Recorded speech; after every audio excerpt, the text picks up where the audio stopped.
সপ্তম শ্ৰেণীৰ অংকুৰণ পাঠ্যপুথিৰ নৱম পাঠ অসম। আমি যি দেশত উপজিছোঁ, যি দেশৰ অন্ন পানী খাই ডাঙৰ দীঘল হৈছোঁ, যি দেশৰ বতাহ উশাহ নিশাহত লৈ জীয়াই আছোঁ, আমাৰ সেই স্বৰ্গতো অধিক জনমভূমিৰ নাম অসম। আমি অসমীয়া বুলি নিজৰ চিনাকি দিওঁ, কিন্তু এই দেশৰ নাম পূৰ্বে অসম নাছিল। বৈদিক যুগত এই দেশৰ নাম প্ৰাকৃদেশ, পৌৰাণিক যুগত প্ৰাগজ্যোতিষ আৰু তান্ত্ৰিক যুগত কামৰূপ আছিল। একালত কামৰূপ ৰাজ্যৰ সীমা দক্ষিণে বংগোপসাগৰ আৰু পশ্চিমে কৰতোৱালৈ আৰু মৈমনসিং জিলাৰ মাজেদি বৈ যোৱা ব্ৰহ্মপুত্ৰৰ মৰাসুঁতি আছিল। এই সুবিস্তৃত কামৰূপ ৰাজ্যৰ উজনি চোৱাৰ নাম সৌমাৰ আছিল। সুমেৰু বা দেৱলোকৰ তলত থকাৰ নিমিত্তে বোধ কৰোঁ এখণ্ডক সৌমাৰপীঠ বোলা হৈছিল। এই সৌমাৰতে সৌম্য নামে এখন ৰাজ্য আছিল আৰু তাত থকা আৰ্য সন্তানসকলক সৌম্য বা সোম বোলা হৈছিল।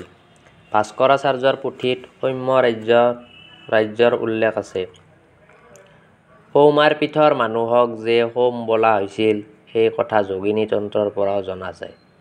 যেতিয়া চোৱান জাতীয় চুকাফা ৰজাই পাটকাই পৰ্বত পাৰ হৈ আহি উজনি অসম অধিকাৰ কৰে, তেতিয়া সৌমাৰৰ সোমসকলে চান জাতীয় লোকবিলাকক আখোম বা অসম বুলিছিল।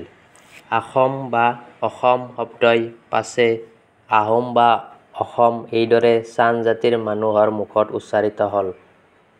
আহোমৰ মুখত হোৱাটো সকলোৱে জানে। আহোমৰ দিনতে অনেক শব্দৰ তালব্য দন্ত্য মূৰ্ধন্য প্ৰথম ছ হয়, যেনে বি, প্য়া, পাহৰা ইত্যাদি। এতিয়াৰ আহোম বা আহোমসকলক যে পূৰ্বে আহোম বা অসম বোলা হৈছিল, সেইটো পুৰণি পুথিৰ পৰা জনা যায়।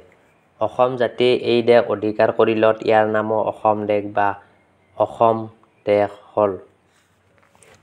মুছলমান বুৰঞ্জী লেখকেও এই দেশক অসমৰ দেশ বুলিছিল। ইংৰাজ গভৰ্ণমেণ্টেও প্ৰথমে এই দেশ লওঁতে ইংৰাজীত নামটো আছাম বুলিহে লিখা দেখা গৈছিল। ৬০০ বছৰীয়া অসম ৰাজত্বৰ অমৰ কীৰ্তিস্বৰূপে আমাৰ দেশ অসম নামৰ মাল্য পিন্ধি জগতত জনাজাত হ'ল। আহোম জাতিৰ অন্যান্য কীৰ্তিকলাপ লোপ পালেও অসম নামেই তেওঁলোকক চিৰস্মৰণীয় কৰি ৰাখিব। অসম বা আহোমসকলৰ ৰাজত্বতহে যে এই দেশৰ নাম অসম হ'ল, সেই কথা ইতিহাসত পোৱা যায়। আমি আমাৰ মৰমৰ মাতৃভূমিৰ যি নাম পাইছোঁ, তাকে সাদৰে গ্ৰহণ কৰি সন্তোষ লাভ কৰা উচিত আৰু অসমীয়া মাত্ৰেই সেই নামৰ গৌৰৱ বঢ়াবলৈ অহোপুৰুষাৰ্থ কৰিব লাগে।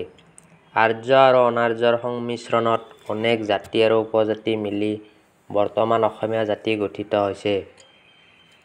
অসমৰ ভাষা, সাহিত্য, বুৰঞ্জী, লোকতত্ত্ব, সমাজতত্ত্ব প্ৰভৃতি বিষয় সকলো আমোদৰ, বিশেষকৈ শিক্ষিত ডেকাসকলৰ আলোচনা আৰু অনুসন্ধানৰ বিষয় হ'ব লাগে।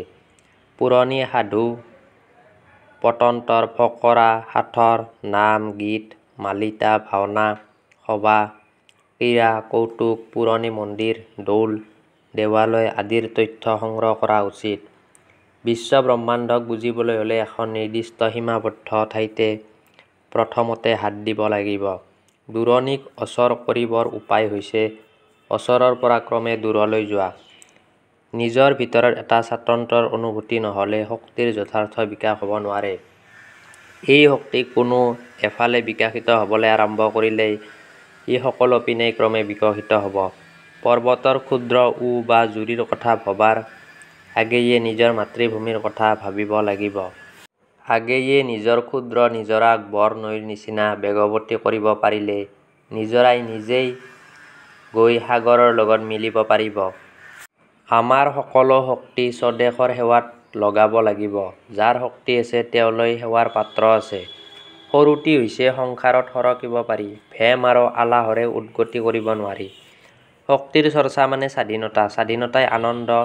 অসমক অসমা অৰ্থাৎ অনুপমা কৰি তুলিবলৈ হ'লে অসমীয়া জাতিক এটা আদৰ্শ জাতিৰূপে গঢ়িবলৈ হ'ল প্ৰথমতে আমাৰ ভাষা আৰু সাহিত্যৰ উন্নতি সাধন কৰিব লাগিব।